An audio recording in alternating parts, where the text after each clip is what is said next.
Dr. Najlatun Gia, MPD, and the honorables, the coordinators of master degree of non-formal education study programs.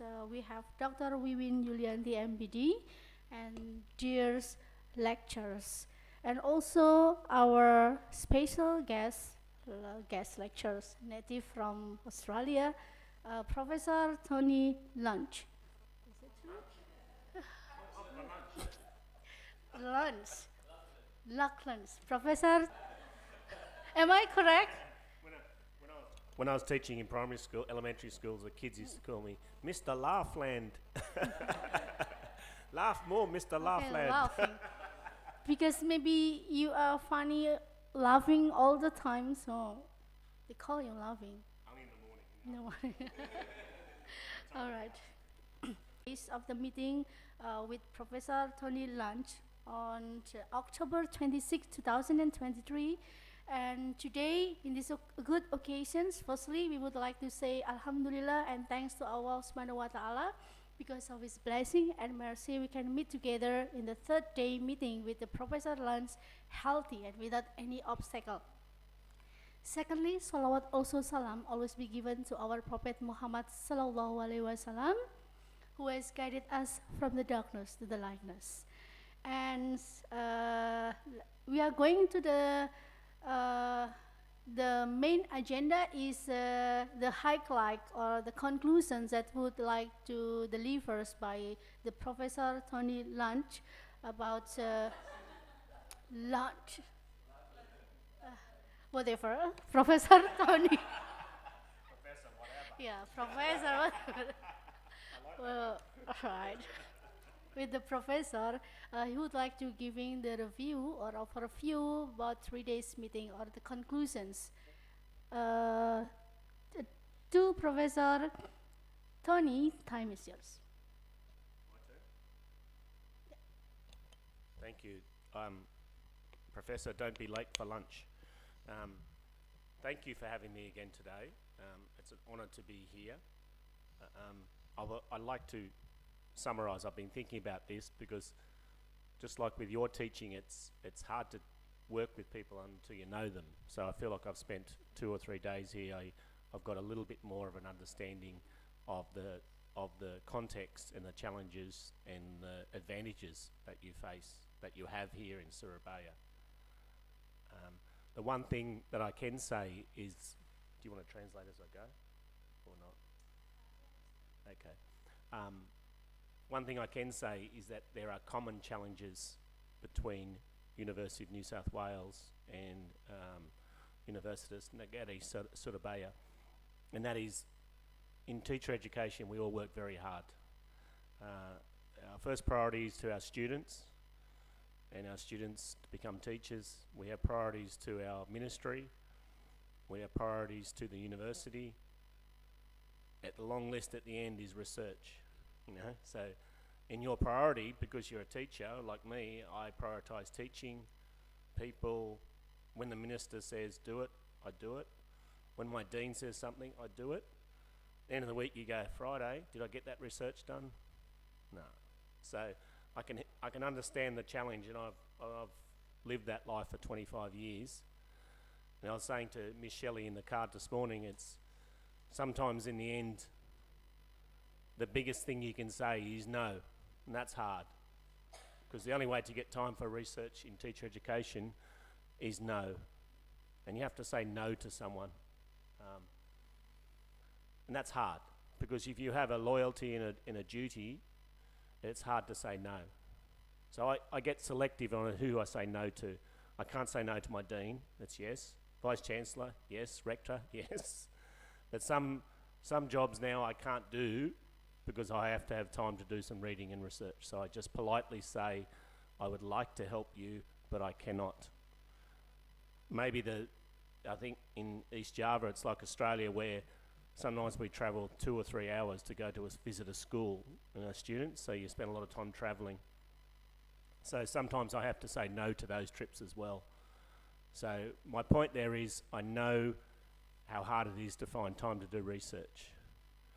And so research can feel like a last bit of pressure, especially if people are putting pressure on you to publish in Q1 journals, which is difficult. It's difficult for us, it's difficult for you. Okay, so this is my summary about how to be a writer. See yourself as a writer. Get up in the morning, look in the mirror and say, I'm a writer. Yeah? That's good. You're a teacher, but good teaching is good writing. Because good teachers explain things very clearly and give reasons. Good writers explain things very clearly and give reasons. So when you teach in a class and teach a lesson, you're doing exactly the same as you're doing when you're writing a paper. You're very clearly making an argument and you're supporting your arguments just like you do in class. When you're teaching students in school, you're very clear. You don't assume they have knowledge. Same with writing. You don't assume that the person reading it is an expert. You have to make it very clear for them. Writing simply and clearly is the best way.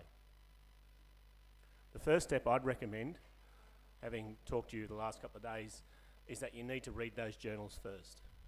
So you need to have a list of 5 journals that would possibly publish in your area, that you could publish in. So it's areas of interest. So you have to spend some time now finding those 5 journals. That's about as much journals as I ever read. I read 5 journals all of the time, every issue.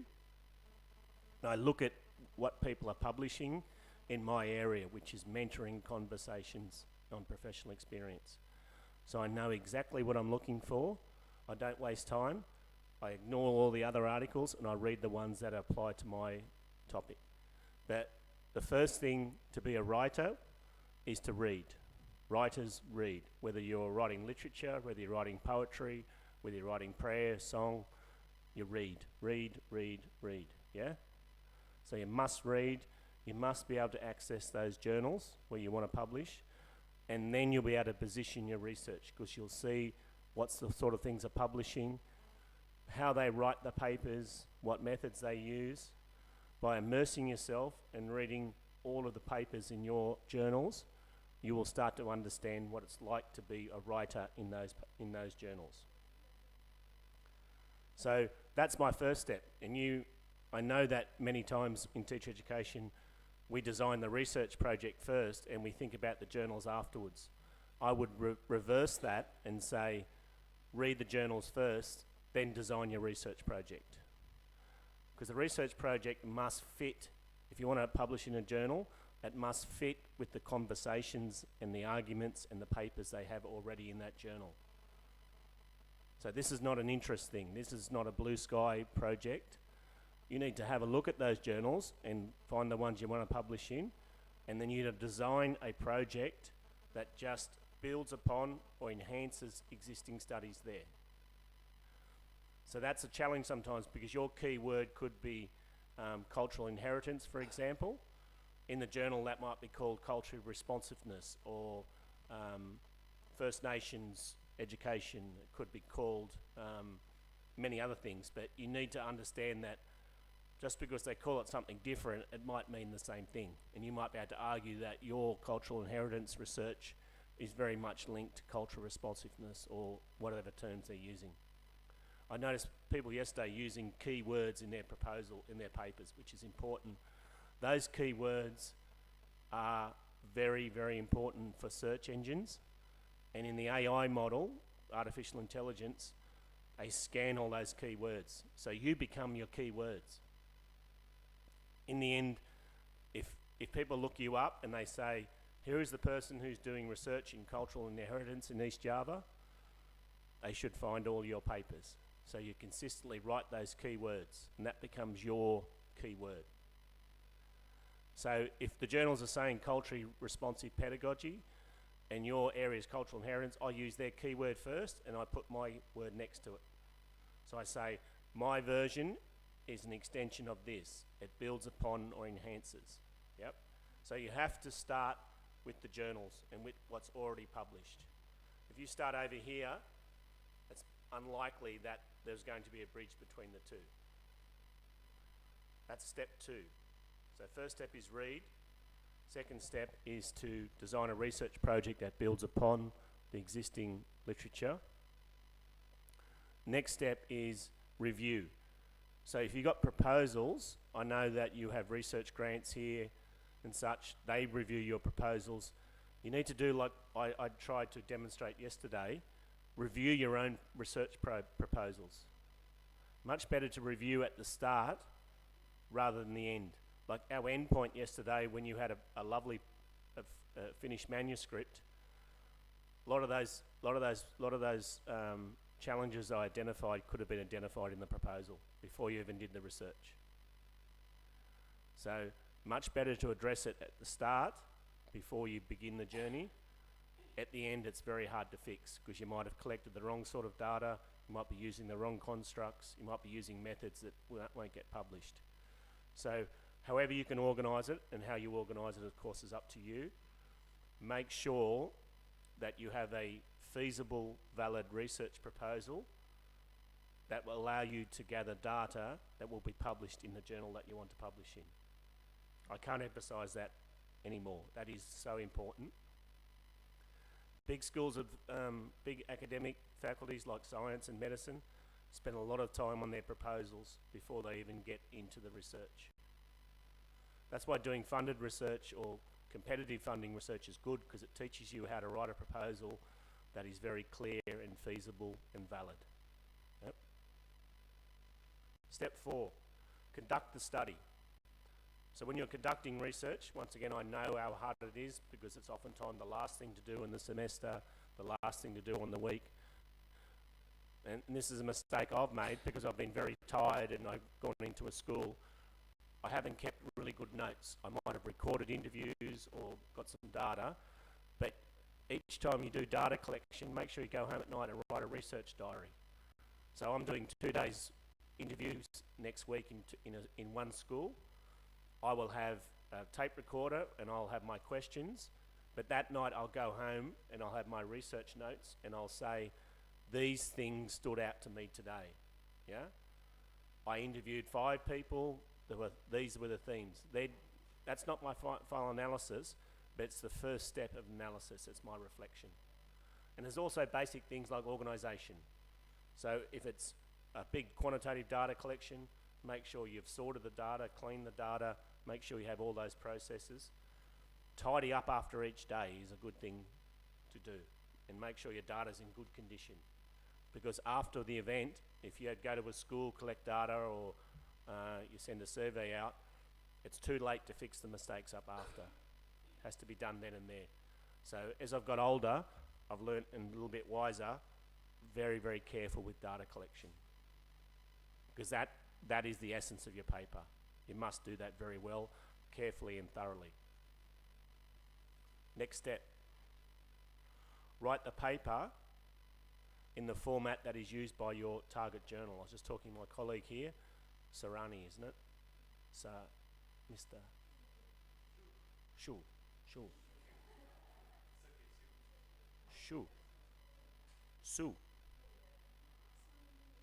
Suleiman.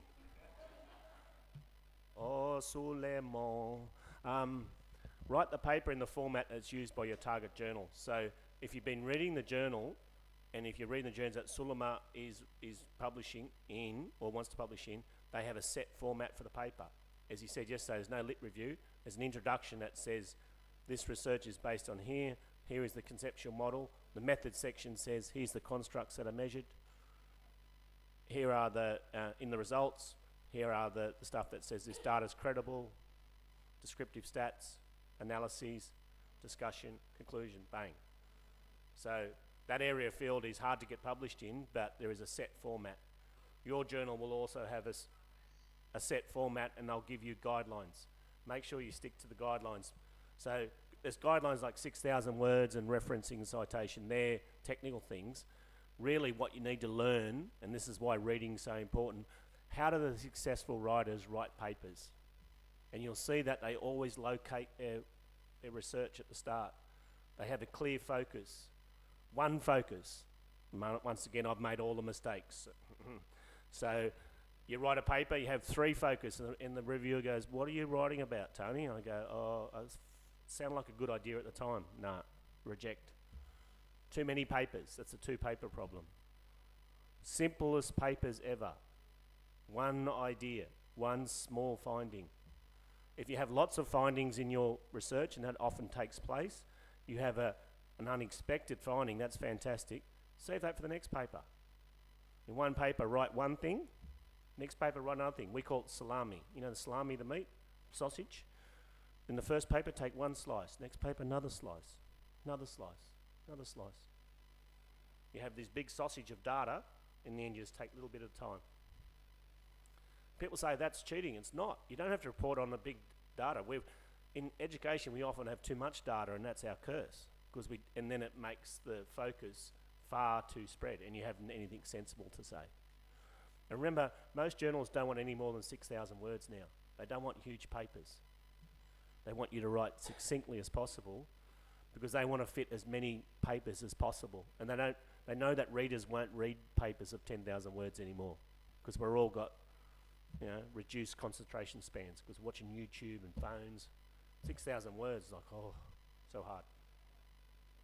So after you do your draft in the format that copies or emulates or simulates what's in your target journal, peer review your paper like we did yesterday. I tried to demonstrate.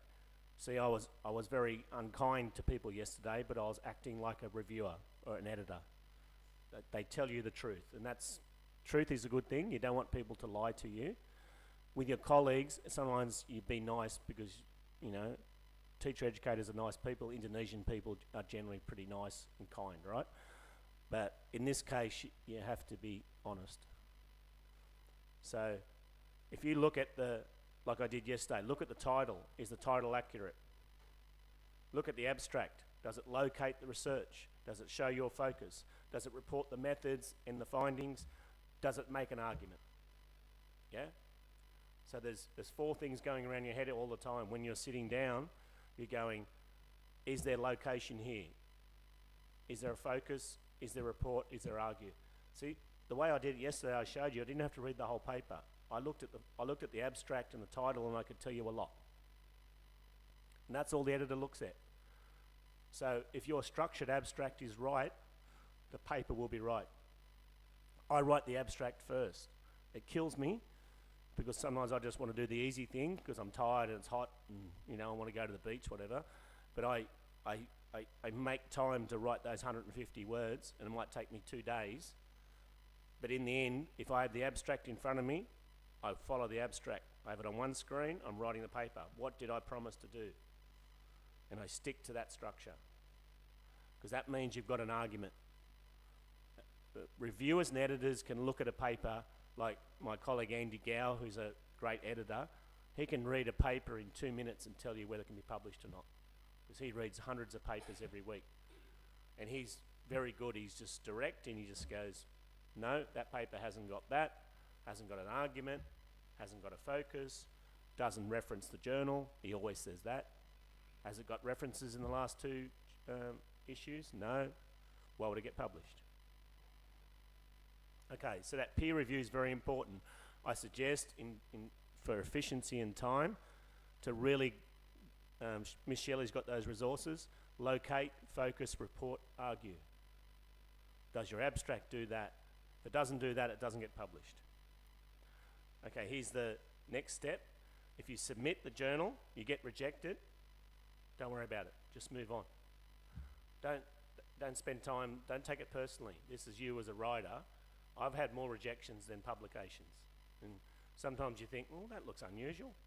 And you go, well, you can't change that person's mind. You just go, well, okay, I forgive you, I move on. But this is when you go back to the first step, which is your journal articles, your journals. If you have 5 journals, guess what? You got 5 choices. I start at the top. I start at the top journal of my list, a D1 in the top 10%. They reject me, so what? They reject 80%. That's cool. And then I go to the next one. They reject. It's cool. I go to the next one.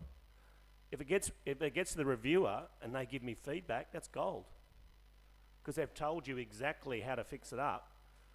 But if the reviewers are unkind, I say, well, don't worry about that journal. But if they review and reject, I send to the next journal. next journal, next journal. So if I go through my whole list of 5, when you're communicating with a journal, it's okay to say, when is the expected reply date for review? First reply, second reply. They publish that in their scope, as I showed you yesterday. Yeah. Some journals are very fast. The journals that publish a lot, like the one I showed you yesterday, Teaching and Teacher Education, publish a lot of articles. They will get back to you quickly. The ones that don't, I tend to drop off my list, because some journals don't have enough resources, don't have enough reviewers and editors, and it takes a long time, and your paper gets lost, and you can't afford that time. So I will write to the journal and say, I did submit this 5 months ago, I have no response. I'm now pulling the journal, my article, and I'm trying it somewhere else. Just do that. Be proactive. I keep a spreadsheet of all my submissions, and the first thing I do is each day is I look at the state of my submissions, and I go, that one has been submitted 3 months ago, what's happening? Yeah, that one is 6 months. It's been reviewed, why hasn't it come back? Sometimes it just gets lost, and sometimes just a nice email to the editor and they go, oh, sorry, Tony. You go, oh, where is that paper? Yeah? But keep on top of this, because if you've put all this effort into writing a paper, make sure you follow it up. Indicate to the journal that you're interested. This is your work, right? And you can expect respect. Okay, this is the last point. This is the point that I've thought about the most last night and over the last few days by virtue, and this is why it's so nice to visit you in your home university. Your geographic location in East Java is a strength. I know that the world of publishing English language seems like a huge hurdle for you guys. Scientific papers, English language, so you're writing in L2 or L3, that's a big challenge. But remember that you come with a strength. This is Indonesia, this is a big democracy, 330 million people. Australia's got 30 million, you know. In the end, you're gonna win. You know, you just have to, because you've got more people, you've got more scholars, just like China. China produces many, many scholars. You'll be exactly the same. Yeah. The whole European thing is going, right? White men, white people, they're gone. You know, you guys are the strength. It might be hard to see that at the moment because you're working hard, but if you've got 330 million people, you've got a lot of students, you've got a lot of data. All you're lacking is learning the game. So if your university wants you to publish in English language journals, it's just something you need to learn. Maybe in the future you'll be like China, where China say a mix of international journals and local journals is okay. Because some of the Chinese journals now are very, very big, right? Just by dint of people. There's so many people, yeah? So, yeah. The other strength is what you know already about education. So it's not, I don't want you to think about this as another act of colonisation. So it's not white people saying you do this and do that. You're just saying, I'm doing this because the university wants to have a ranking. The ranking's a game, right? It's their business game. So it doesn't really concern me. I will do what they say because they pay my salary and I've got to pay my mortgage, right? But I don't believe in it. I don't believe that an improved university ranking doesn't mean anything, really. Every day the work you do with teachers and students in school matters, right? So all you're doing is translating your local knowledges, your local wisdom, the experience of all those Indonesian students in classrooms, all those schools and boarding schools, the tourism management people. You know, there is so many people out there in Indonesia that you have so much to say. Don't think you're coming from a deficit background, you're actually coming from a strength. And as soon as you learn the game, how to write these articles, you think, oh, that's easy, just following the tricks. Yeah? Because your strength will be the data that you've got, getting it up for all your colleagues to say, okay, we're playing this game, we're playing the Q1 journal game. This is how you play it. This is the tricks. This is how we do it. So if you take time, you've got to tell your university to slow down a bit and just say, if you set up the structures, this will pay dividend in 2 or 3 years. Yeah? So the thing about having everyone publish in journals, everyone peer reviewing each other's work, having research teams. So we sit down with our doctoral students, with our colleagues, and we have a session like we did yesterday. Otherwise, it's too hard to do it just like you're doing now. You're going to have to set up these structures and processes so that by the time that journal is submitted, it's been reviewed all the way. Proposal, yeah? You know that it sits within that journal. You've been reading that journal. You've collected the data. So I urge you to do that. Take it slowly, do it thoroughly, and submit something that's credible, that'll get published. Okay, thank you. Wow, thank you. Give applause to the Professor Tony. All right. Before I try to translate your conclusions or your summary, I'm interested in what you said to us. One statement is really interesting. If you have the loyalty in your duty, it's hard to say no. Yeah, this is true. This is also happened to us, all of us. If when we show our loyalty, this is really hard to say no. It means that loyalty is something that grows and slowly and with trust as others. So maybe the loyalty, it can help build the stronger bonds and create social support. All right. Can I speak in Indonesia? Oke. Bapak Ibu, jadi kesimpulannya, rekomendasi dari beliau bahwasanya yang pertama langkah yang harus kita lakukan adalah kita harus list jurnal area jurnal berdasarkan skop dan keilmuan atau berdasarkan ketertarikan Bapak Ibu gitu. Kemudian pertama yang harus dilakukan sebagai seorang writers atau researchers, kita harus lebih banyak membaca lagi dan membaca referensi begitu ya, referensi dari jurnal-jurnal yang terindeks internasional begitu. Jadi membaca banyak jurnal begitu. Kemudian research journals itu juga harus fix dengan argumen Bapak Ibu, dan sebelum kita mulai untuk submit jurnal, yang harus kita lakukan sekali lagi yaitu membaca, melakukan research project dan selalu mereview terkait dengan proposal yang kita ajukan. Dan yakinkan kembali bahwasanya data, fokus, dan statements atau argumen itu harus jelas begitu. Kemudian sangat hati-hati dengan data collections atau data collections. Kemudian tulis kembali paper Bapak Ibu atau manuskrip berdasarkan jurnal yang Bapak Ibu tuju begitu. Dan yang perlu digarisbawahi kembali adalah dipastikan Bapak Ibu selalu mengikuti structure, format, dan template atau ikuti guideline yang ada di jurnal yang Bapak Ibu tuju. Wah, begitu nggih. Itu salah satu langkah biar jurnal Bapak Ibu tidak rejected begitu.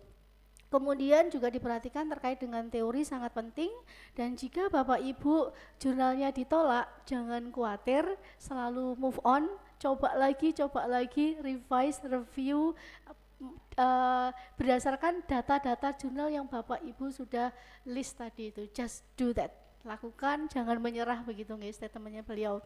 Yakinkan kembali bahwa jurnal tersebut juga sudah sangat sesuai dengan keilmuan Bapak Ibu. Jadi beliau juga menambahkan bahwasanya kalau kita selalu terpatok dengan ranking jurnal guys, bahwasanya beliau berkata bahwa ranking itu adalah business game. Sebenarnya hanya bisnis, dan jangan terlalu percaya bahwa itu akan membantu untuk meningkatkan ranking perguruan tinggi atau universitas begitu. Jadi follow step, structure, proses, sabar nih, mengikuti proses submit tadi itu. Jadi itu rekomendasi dari beliau, kiat-kiat untuk sukses publish. Sekali lagi give applause to the Professor Tony. Thank you so much, Professor.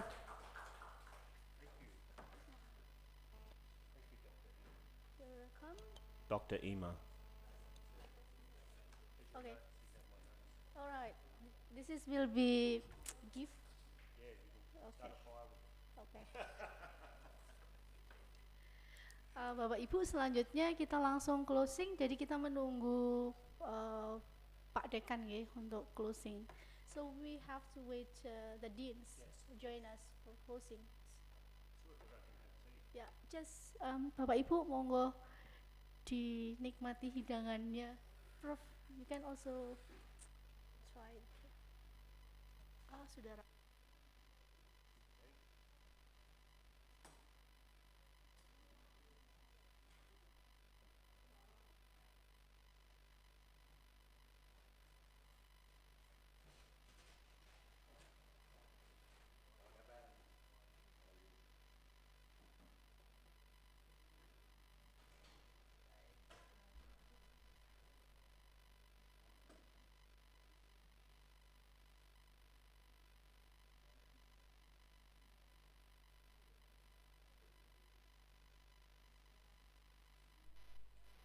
Bismillahirrahmanirrahim. Assalamualaikum warahmatullahi wabarakatuh. The closing ceremony for Visiting Professor Program for the Undergraduate Program of Education Management, Faculty of Education, Universitas Negeri Surabaya, in collaboration with the University of New South Wales, Australia, is about to commence. The audience kindly prepare. Hadirin yang berbahagia, sesaat lagi kegiatan penutupan program Visiting Professor, program studi S1 Manajemen Pendidikan, Fakultas Ilmu Pendidikan, Unesa yang bekerja sama dengan University of New South Wales, Australia akan segera dimulai. Hadirin dimohon mempersiapkan diri. Respected Professor Dr. Muhammad Nur Salim as the Dean of Faculty of Education, Universitas Negeri Surabaya. Yang terhormat Dekan Fakultas Ilmu Pendidikan, Profesor Dr. Muhammad Nur Salim MSI. Respected Associate Professor Tony Lowland, PhD from the University of New South Wales, Australia. Yang terhormat Profesor Tony Lowland, PhD dari University of New South Wales, Australia. Respected Program Coordinator of Undergraduate Educational Management Program, Faculty of Education, Universitas Negeri Surabaya, Mr. Shunu Trihantoyo, MPD. Yang terhormat Koordinator Program Studi S1 Manajemen Pendidikan, Fakultas Ilmu Pendidikan, Bapak Shunu Trihantoyo, MPD. Respected Dr. Ernie Rusminingsi as the Coordinator Program of Doctoral Program Education Management, Faculty of Education, Universitas Negeri Surabaya. Yang terhormat Koordinator Program Studi S1 S3 Manajemen Pendidikan, Ibu Dr. Ernie Rusminingsi, MSI. Respected Professor Najlatun Nakia as the Coordinator Program of Guidance and Counseling. Yang terhormat Ibu Profesor Najlatul, Korprodi dari S2 Bimbingan Konseling. And the last but not least, the Coordinator Program of Master Degree for Non-Formal Education, Ibu Dr. Wiwin Yulianingsih, MPD. Yang terhormat Ibu Dr. Wiwin Yulianingsih, Koordinator Program Studi S2 Pendidikan Luar Sekolah. And as well as the lecturers from Faculty of Education who are in attendance in this session. Serta Bapak Ibu dosen selingkung Fakultas Ilmu Pendidikan yang telah hadir pada siang hari ini. Alhamdulillahirabbil alamin. Thanks to presence of Allah Subhanahu wa taala, the most gracious and most merciful for the opportunity that has been granted. Alhamdulillahirabbil alamin. Puji syukur kehadiran Allah Subhanahu wa taala, Tuhan yang Maha Pengasih dan Maha Pemurah, atas kesempatan yang telah diberikan kepada kita untuk mengikuti serangkaian kegiatan pada hari ini. We are so proud and glad that the Visiting Professor Program organized by the Undergraduate Program of Education Management Study Program is conducted successfully. Kegiatan program Visiting Professor, program studi S1 Manajemen Pendidikan, Fakultas Ilmu Pendidikan, Unesa yang bekerja sama dengan University of New South Wales, Australia berjalan dengan lancar. On this special occasion, we will like to lead the comments of Visiting Professor Program organized by the Undergraduate Program of Educational Management, Faculty of Education, Unesa, in collaboration with the University of New South Wales. And the next agenda will be thank you speech by the Coordinator Program of Undergraduate Program of Education Management, Mr. Shunu Trihantoyo. The time is yours. Bapak Ibu hadirin yang berbahagia, selanjutnya mari kita simak bersama sambutan sekaligus ucapan terima kasih dari Koordinator Program Studi S1 Manajemen Pendidikan kepada yang terhormat Bapak Shunu Trihantoyo, MPD. Kami silakan.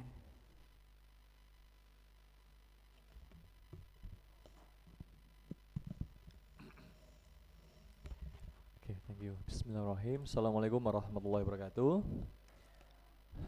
The Honorable, our Dean of Faculty of Education, Bapak Profesor Dr. Muhammad Nur Salim, and then the Honorable of our guest speaker, visiting professor today, Prof.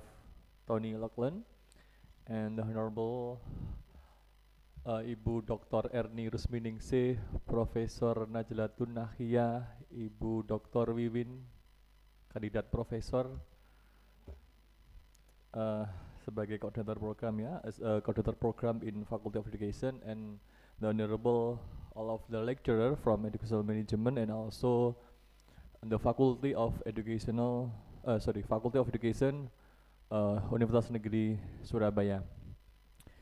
I would like to say thank you from Prof. Tony and also our Dean, Pak Dekan. Terima kasih yang sebesar-besarnya Pak Dekan. Alhamdulillah kegiatan kami yang dilaksanakan ini berdampak signifikan begitu, tidak hanya bagi Bapak Ibu dosen MP tetapi juga Bapak Ibu dosen selingkung Fakultas Ilmu Pendidikan utamanya. Perlu kami sampaikan bahwasanya kegiatan ini merupakan kolaborasi begitu dan disambut baik oleh Fakultas Ilmu Pendidikan. Terima kasih sekali lagi Pak Dekan. Pertama, Bapak Ibu, kita masih ingat dengan Profesor Faizal ya dari University Malaya, kemudian dilanjut dengan workshop di Namira Hotel, kemudian yang ketiga adalah hari ini begitu ya dengan Prof. Tony. Terima kasih sekali Pak Dekan serta Bapak Ibu telah mensukseskan kegiatan kita, dan insya Allah nanti dari kegiatan ini akan berdampak cukup signifikan begitu, utamanya untuk publikasi kita semuanya ke depan untuk mencapai publikasi yang terindeks internasional, dan itu tentunya akan berkontribusi pada pencapaian ranking Unesa. Oke, Prof. Tony, we gather here on this auspicious occasion to express our heartfelt gratitude to Professor Tony for his invaluable contribution to our institution as a visiting professor. It is an honor for me to stand before you to deliver a speech of appreciation on behalf of the entire academic community. Professor Tony present within the walls of our institution has been nothing short of transformative. His vast knowledge, dedication, and expertise have enriched our academic environment, leaving an indelible mark on faculty member or our lecturer. His time here has been a remarkable journey of teaching. As we know, we have teaching collaboration in our department and also research and intellectual exchange. Throughout this activity, Prof. Tony has imparted his profound insight and wisdom, which have left an indelible impact on the intellectual growth of our lecturer. His lectures have not only been enlightening but have also ignited the flames of curiosity and thirst for knowledge among our faculty member. Beyond the classroom or this room, Professor Tony has actively engaged with our faculty member, our lecturer, fostering coaching research that have contributed significantly to the advancement of our academic institution. His unwavering commitment to academic excellence has set a high standard for all to follow. And we must also acknowledge the personal thought that Professor Tony has brought to our institution. His mentorship, approachability, and willingness to guide and support our faculty member or lecturer have created an atmosphere of inclusivity and nurturing. We have witnessed the transformation of many faculty members made under this guidance. On this note, I extend my profound gratitude to Professor Tony for his unwavering dedication to the cause of education and the remarkable impact he has left on our academic climate. We hope that the knowledge and wisdom he has imparted will continue to flourish in the heart and mind of our lecturer, influencing generating to come. In closing, as we express our deepest appreciation for his remarkable contribution to our institution, I invite you, Bapak Ibu, resounding round to give big applause to Professor Tony ya. Okay. And we wish Prof. Tony continued success in his future endeavors and hope that our path cross again in the world of academia. Thank you, Prof. Tony. for your exceptional service, and thank you for your kind. Wassalamualaikum warahmatullahi wabarakatuh. Thank you so much for Mr. Shuno Trihantoyo MPD for the speech. And the next session will be thank you speech and closing statement from the Dean of the Faculty of Education Universitas Negeri Surabaya, Profesor Dr. Muhammad Nur Salim, MSI. Kami ucapkan terima kasih kepada Bapak Shuno Trihantoyo MPD atas sambutannya. Selanjutnya, mari kita simak bersama sambutan sekaligus penutupan secara langsung program Visiting Professor, program studi S1 Manajemen Pendidikan, Fakultas Ilmu Pendidikan, Unesa yang bekerjasama dengan University of New South Wales, Australia. Kepada Dekan Fakultas Ilmu Pendidikan, yang terhormat Profesor Dr. Muhammad Nur Salim, MSI, kami silakan. Terima kasih. The Honorable Prof. Tony. Terima kasih Prof. Tony yang telah membersamai kami fakultas, kemudian juga terutama dari jurusan manajemen pendidikan, yang saya hormati para korprodi, terutama S1 MP Pak Sunu yang mempunyai ide untuk mendatangkan Prof. Tony, dan Bapak Ibu korprodi S2 S3 selingkung Fip. Yang pertama, selaku pimpinan fakultas, saya mengucapkan terima kasih pada Pak Sunu dan tim yang telah menginisiasi kegiatan ini. Semoga ini berlanjut, dan saya berharap Prof. Tony nanti berkenan di 2024 nanti ada Konaspi, mungkin salah satu speaker. Kita sebagai tuan rumah, termasuk kalau kemarin kita baru mengusulkan jang profesor dari PGSD. Nah, insya Allah nanti kita usulkan juga, nanti kita lihat indeks Scopusnya berapa, karena minimal 12. Kalau misalnya itu nanti kita usulkan juga untuk jang profesor di 2024. Bapak sekalian, beri aplaus sekali lagi untuk Prof. Tony. Tentu kita semua tahu, dan saya merasakan internasionalisasi di MP itu sangat luar biasa ya. Disusul yang jurusan-jurusan yang lain, tapi yang mungkin yang prodi yang lain belum mengadakan outing kelas, MP itu sudah outing kelasnya di luar negeri gitu ya, luar biasa ini. Suka jalan-jalan. Jadi beberapa mata kuliah memang nanti bisa ditiru Bu Najlah. Jadi beberapa mata kuliah itu di kuliah terakhir itu ke Thailand, ke Malaysia, ke Singapura dan sebagainya. Jadi ini yang beberapa dari MP yang menurut saya perlu gerakan ini perlu ditiru oleh prodi-prodi yang lain. Nah, termasuk juga mendatangkan sudah 2 orang dari Malaya kemarin, kemudian hari ini ada Prof. Tony, ini visiting professor, dan insya Allah akhir bulan ini dari MP akan visiting lecturer ke Taksin University. Monggo nanti yang mau ikut Bu Seli, kalau saya ikut Bu Seli nanti malah bahaya nanti. Ibu-ibu yang saya tawari. Ya, termasuk yang terbaru Bapak Ibu, ini ada tawaran dari Malaya University untuk menjadi visiting lecturer dan visiting professor di Malaya. Syaratnya memang hanya ini harus 6 bulan ya, itu yang berat itu. 3 bulan di sana, kemudian yang lain nanti bisa online. Digaji juga mengikuti, nanti saya kirimkan untuk formulir dan buku panduannya, supaya semua dosen FIP punya kesempatan yang sama untuk menjadi visiting lecturer maupun visiting professor di beberapa perguruan tinggi.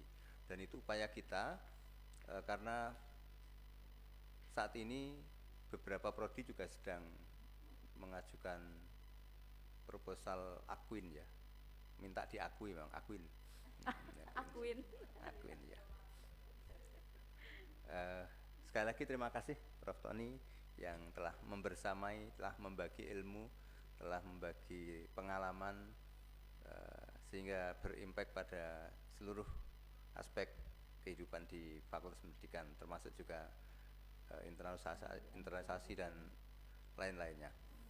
Sekali lagi terima kasih, dan terima kasih juga Bapak Ibu sekalian yang telah berkenan mengikuti kegiatan ini dengan meluangkan waktu, dan tentu semoga Allah membalas apa yang kita lakukan ini dengan sebagai amal ibadah kita. Terima kasih. Bila taufik wal hidayah. Assalamualaikum warahmatullahi wabarakatuh. Monggo kalau mau diterjemahkan. So, with Professor Tony, I would like to translate. The Dean said, thank you once again, trust to Professor Tony for your coming here, especially to our Faculty of Education of Unesa, Universitas Negeri Surabaya. Thank you also, trust to the lecturers here, and also trust to Pak Sunu Trihantoyo as the coordinator of the Bachelor Degree Study Program Educational Management, who has an idea to invite Professor Tony joins in this agenda. And he also would like to thanks again to all the teachers who coming here. We hope in 2024 we have CONASPI conference, and we do hope we can invite you, Professor Tony, to getting involved in this conference as young professors. And Pak Dekan mohon izin, indeks Profesor Tony sudah 16. Okay, so one of the requirements to be a young professor, you have a high index. Minimum is 12, but you have already 16. Give applause. Wow, amazing. Scopus. Yeah, 16. Sally already checked it. So we're proud of you. This is like motivations for all the lecturers here.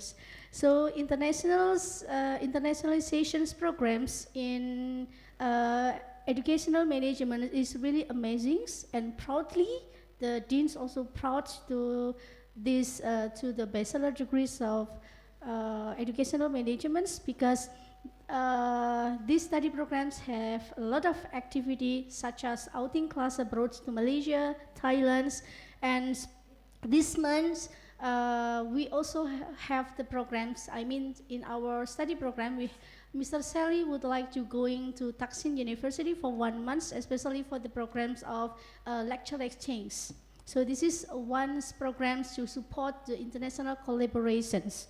All right. So in the end of this agenda, once again, the deans would like to say thank you to Professor Tony for sharing here for 3 days. And it is really honor for all of us. We can learn a lot from you, especially learn about the recommendations how to publish our journals in key ones copies. Thank you so much.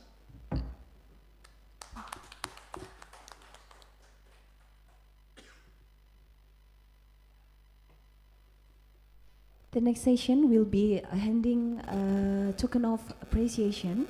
The first, sorry.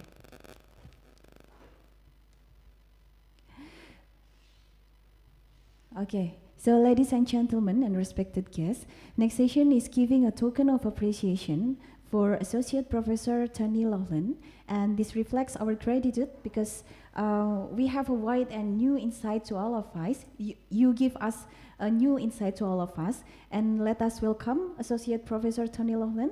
Please kindly to move forward. And then first token appreciation is from the Dean of the Faculty of Education Unesa. Please welcome Professor Dr. Muhammad Nur Salim, MSI. Hadirin yang kami hormati, selanjutnya adalah pemberian cenderamata. Untuk sesi pertama, pemberian cenderamata akan diserahkan oleh Dekan Fakultas Ilmu Pendidikan, Profesor Dr. Muhammad Nur Salim.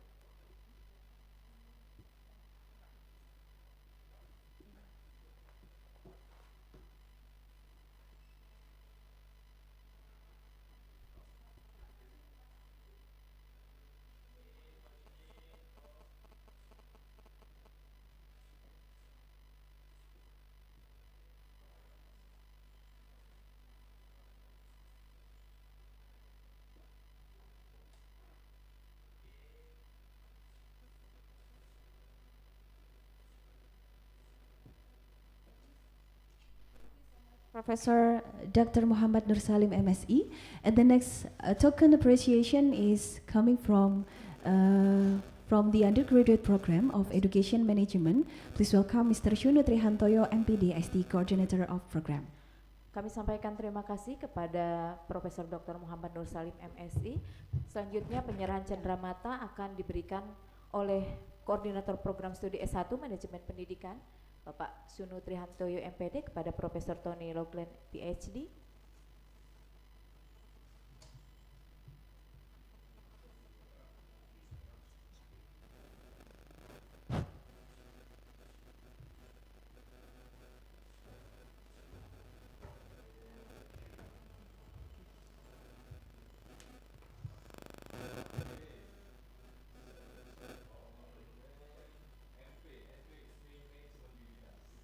Education Management.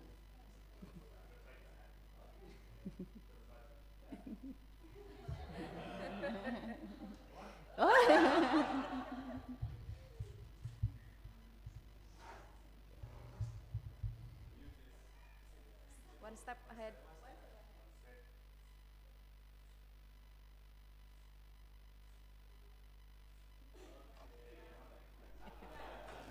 Thank you so much, Mr. Shuno Trihantoyo, for the token of appreciation to Professor Tony Loughlin.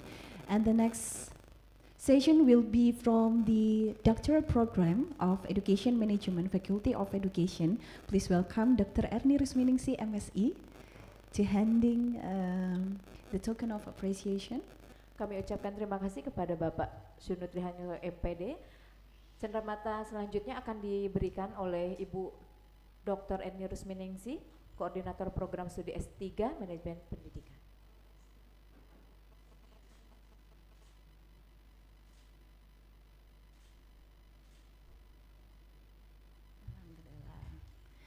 Thank you so much, Dr. Erni Rusminingsi, MSE, as the Coordinator Program of Doctoral Program of Education Management, and also Associate Professor Tony Loughlin.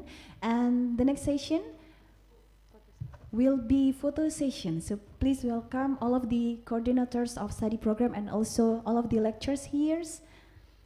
Kami ucapkan terima kasih kepada Ibu Dr. Erni Rusminingsi. Selanjutnya Bapak Ibu mari kita berfoto bersama.